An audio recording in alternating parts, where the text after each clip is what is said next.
Happy 111th Facebook Live Wednesday. Today's topic resonates deep into my soul because the topic of building your child's brain, keeping it active throughout the year, but especially during summer. I have some students who want to take a break. They want me to send them they don't want me to send them a packet, but their moms want me to come up with something.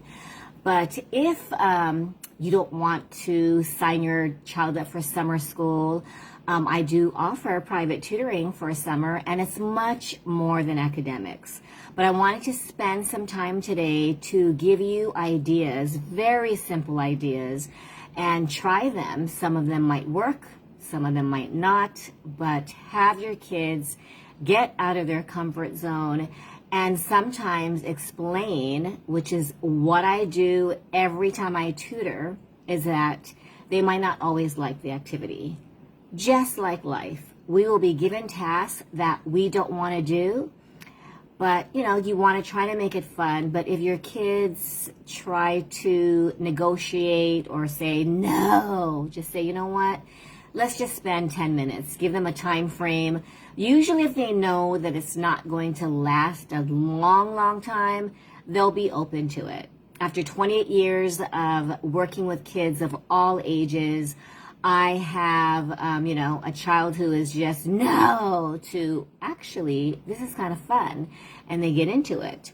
I just did this spontaneous exercise, and all it is magnetic tiles, and it's really fun for all ages. So I decided to put this together. It took me less than a minute, and you can, really have them fall apart, put them back together again, and just have fun. But of course, we all want our kids to practice reading, writing, and math. How do you do that when they intensely detest these subjects? I have come up with an idea, which I do if kids don't have homework. I make them write every time, and it could be as simple as a self-reflective question, right? Like, if I could have any superpower, I would, and you'd be amazed at what kids write. Just 10 minutes, right? Or the worst thing that could happen is, and sometimes they'll be, kind of funny, like, doing this ridiculous assignment. But they'll go on. I've had kids tell me, I wish I could. One student said, quit school and work at McDonald's so I could get free French fries every day of my life. You learn a lot about your kids' writing. You can tell them that grammar doesn't count, spelling doesn't count, and I just get them to free flow write. Sometimes it's, write anything that you want. And it could be, I wish I could just play video games all day, or I tell them to be in the video game and explain. Choose a passion that they like, and for 10 minutes, they just write nonstop. And it's very eye-opening. So that's to get them to write. Kids are going on vacation. I tell them to write their highlight and their low light, meaning the best part of their day, and in their eyes, the worst part of the day, right? The worst part of the day could be that they had to wait the longest time ever for a ride, or that they had to write this assignment. But it is a daily assignment that they have to do. It'll take less than 5 minutes, but it gets their brains to actually, think. They're holding a pencil. Sometimes I tell them to use a colored pen, a crayon. You'd be amazed that if you change your writing instrument. I have kids who want to do a rainbow color theme when they write, 3 sentences, and just go with it. But it's the tone of your voice that really makes a difference in whether they'll cooperate. Okay, so I've learned not to demand, but I just say, hey, you know what? This is a little clue. I was going to have you write like for 30 minutes, but let's just do 10 minutes. And they think that, wow, only 10? Okay. Sometimes they'll negotiate. Can I just do 5? And then I say, how's about 7? And it's just fun in having them be part of the decision-making process, right? On what brain-building exercise that you'll be having your kids do. Learn an instrument. I was thinking a lot of parents don't want to invest in instruments. There are music apps. I remember when the Game Boy phase was popular, there were like keyboard exercises, and you had to like play the piano, and it would be color coded or by notes or numbers, and we would just have fun doing it. Nowadays, with the apps that there are so many ways you can make music.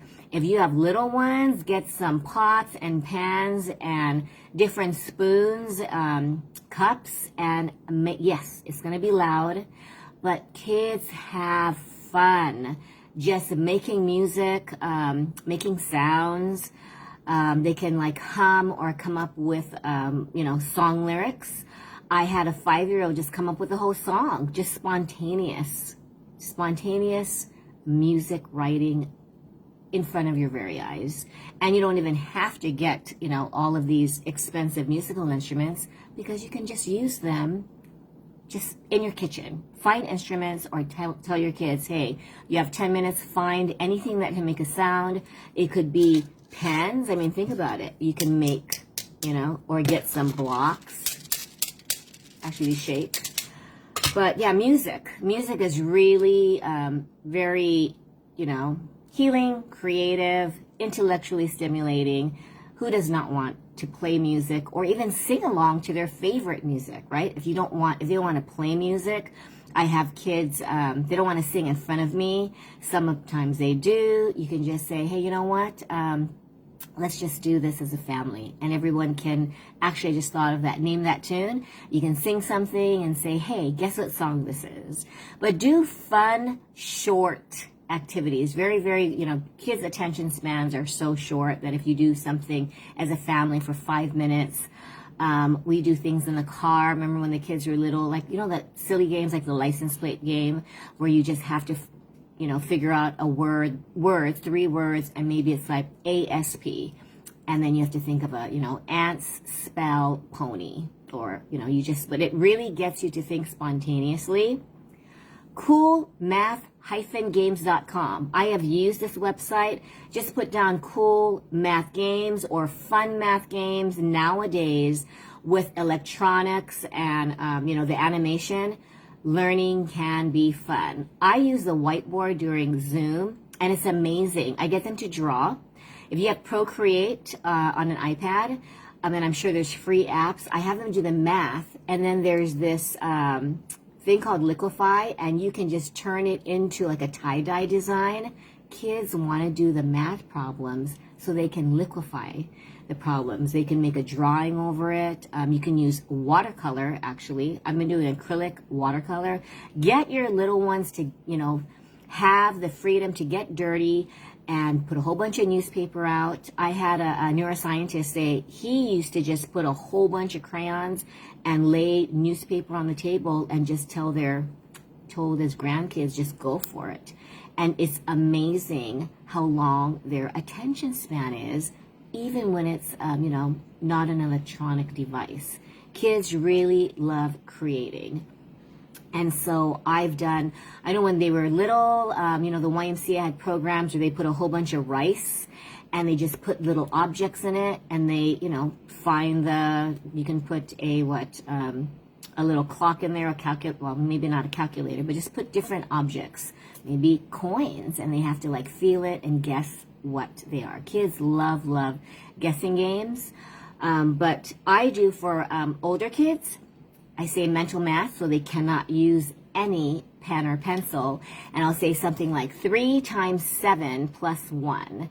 Make it up. And then they'll be like, this is super easy. Then you say triple it or double it. For little kids, you can make it fun. What if you have, give me any 3 animals. Okay, what if you had, I did this with a first grader. So she said there's 13 cows and 10 horses and 4 dogs and 2 birds. And I said, how many footprints would all 10 cows make? Think about it, right? You either have to do, and I teach multiplication as young as 6, right? If you do 10 times the 4 feet of a cow, and then you can also do, if they struggle, well, this is too hard, 10 times 4. what are 4 dimes? Oh, 10, 20, 30, 40. And you just see their eyes light up because you tell them you are doing multiplication and you're just like 6. And it's amazing how fun kids, they have without even realizing they're doing academics. So when I go to either, my students' houses, lately I've been doing tutoring sessions at the park, change the environment. You can do it at the beach, you can do it at the park, you can, even do these fun exercises in the car. Because if you're waiting, say you're waiting in the Costco line, or you're dragging all your little ones and you have to stay in this long line at a credit union, have them do something like, okay, come on, you guys, what if you had 2 plus 3 plus 1? The first person who answers it right, or, if you guys all answer your each individual problem, we'll get to, and then come up with a fun reward. But add up birth dates, so it could be like 9 plus, even if it's like 918 minus 918, and then just pick up a year. But they have to do 9 plus 1 plus 8, and then of course their year, right? They were born in, 2009, right? It'd be 2 plus 0 plus 0 plus 9. But come up with these just simple, fun games that even adults can do. If you just want to do something besides, we actually saw someone play cards while we were waiting at the Waikele Golf Course restaurant. And I thought, wow, these grandmas and grandpas are making, use of their time while we wait. And, when kids are like, how much longer, do a fun brain exercise. I always keep my little plastic clock. I always have crayons and pens and make learning fun. Of course, we all want them to have, reading time. I've learned that kids I have them pick a passion, pick something you want to be interested in. And sometimes it's like, how did Nintendo start? Or maybe they have a particular football player, or they just have maybe an animal that they want to learn about, and they just read about that animal for 10 minutes, right? You can either find if you guys don't want to go to the library, the internet. If you search on YouTube, read aloud books, which is what I tell moms who want that extra time, 6 minutes, 3 minutes, you have your children. They're not just watching a show, but they read a book, right? And sometimes the words are there, and they have a very energetic lady reading the words, but kids love it. And then you can talk about it after. Or if you're there, what do you think's going to happen next? They're doing prediction skills, right? Can you if someone said, what was that story about, in just one sentence, right? You're learning how to summarize. I always have kids as young as 5. Sometimes I'll say, what is the 6th letter of the alphabet, right? A. And then you can, what is say the alphabet backwards. That's a good exercise, even for adults, But research their favorite game, their pet, some kind of jungle animal. I do memory exercises a lot. So what I'll do is I'll show like 10 items. If it's during Zoom, I'll be like, okay, what is this? I have my clock. What is this? During COVID, I had like toilet paper. I had like a can of corn. I had like hand sanitizer. And then after you name the 10, they have to remember, but they can also think of a story. So as they think of the items, maybe like the hand sanitizer cleaned my little tree, and then afterwards we decided to build a gate around the tree. And they're going to find that, and this is what I teach them when they're studying anything academic, come up with a story. If you have to memorize, maybe like dates or countries or states and capitals, and if they are taught at a young age how to use mnemonics, right? How to use just acronyms or just brain clues or anything that triggers your memory, right? they can use this for the rest of their life. I mean, I have first graders tell me, so you know what I did? I was stuck. And one of my clues when you're stuck on a test is just to, deep breathe slowly and tell yourself the answer's coming, the answer's coming. You have to really believe it. And it's amazing. Once your self-confidence rises, anything is possible. Lastly, family field trips. We used to go to just a random park in Mililani. We would drive around the island. We just did this recently, and we just thought, we don't drive around the island as often as we should, and just appreciate the outdoors. I turn it into academics, of course. I'll say, hey, think of an adjective to describe what you see. So if you have little ones, they see the beach, describe the ocean. Maybe color, scent, texture. Oh, it's cool, it's wet, it's blue. And, you can do this, actually, no matter where you are at. Because even if they're in their bedroom and they find 5 things, say, describe your bed. Oh, messy. Describe the clothes on the floor, or the socks, the dirty socks. Oh, stinky. Color, but it is fun. Learning can be fun. And after doing this, gosh, going on 28 years, kind of crazy. But I have learned that the secret to learning is to love the learning process, because otherwise academics can be just a horrible, horrible, torturous task. And so I always tell kids, turn it into a game. Let's set your timer for 5 minutes. How many math problems can you do, right? Or maybe treat yourself. I know Chelsea's violin teacher said after every 20 minutes, she could take a tiny bite or a tiny little square of her Hershey's chocolate bar. I know a lot of people say you shouldn't use food as an incentive, but sometimes, I just used, someone had French fries in front of them during tutoring session, and he was like crying, did not want to write, and I said, okay, every 3 words you write, you have to make corrections, you get 1 French fry. Oh my gosh, you would have thought that I was going to give him a treasure chest. Really? I get 1 French fry? And this is his own French fries, right? And then we did 6. I said, now you can have 4 French fries. It is amazing when you come up with creative ideas. Children will be cooperative. They'll be more, they'll just be happy. And who does not want happy children? So if you are interested and you have a group, we can do it during Zoom. If you live in Mililani or are willing to drive to Mililani, I do tutor in the park. And I thought, what fun it would be to get a group of maybe like 5 kids, and they all bring their towel, there's something to sit on, and we do intellectually stimulating exercises that build the brain, but also have fun, really have fun. I brought watercolors to a student of mine, just decided to experiment, and she had a blast. She had to read a little story, then she had to draw a character or a scene from the story. She had to paint it, and then she just had to describe, right? And then this particular exercise kids love to do. Guess what I just drew? And of course, as parents, you think, I don't know if I can guess. But they laugh if you're wrong.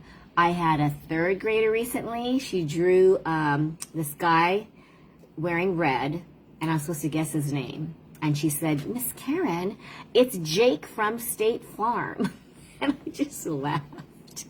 So, today's June 1st. It is officially, summer vacation started with, for a lot of kids last week. But I just love coming up with ideas in, building brains. I always tell children, this is why, I called my business Brain Builders, because I build brains, and they just get a kick out of it. So if you have any other suggestions for a future Facebook Live, please let me know. In the meantime, I'm not too sure how often I this is 111 Facebook consecutive lives that I've done every Wednesday. I'm having fun with it though. Let me know if, there's any particular topic. Doesn't even have to be related to parenting. Lately, I've been in, exploring, inner child healing, but also how do we navigate the roller coaster journey of life, right? Not even as a parent.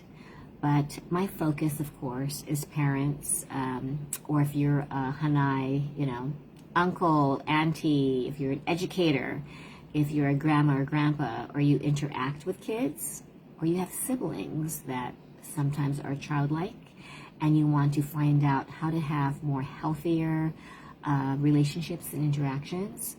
It's kind of like working with kids, But anyway, thank you so much, and I hope you have a wonderful Wednesday. Enjoy the first day of June, no matter what you decide to do, okay? Take care. Bye.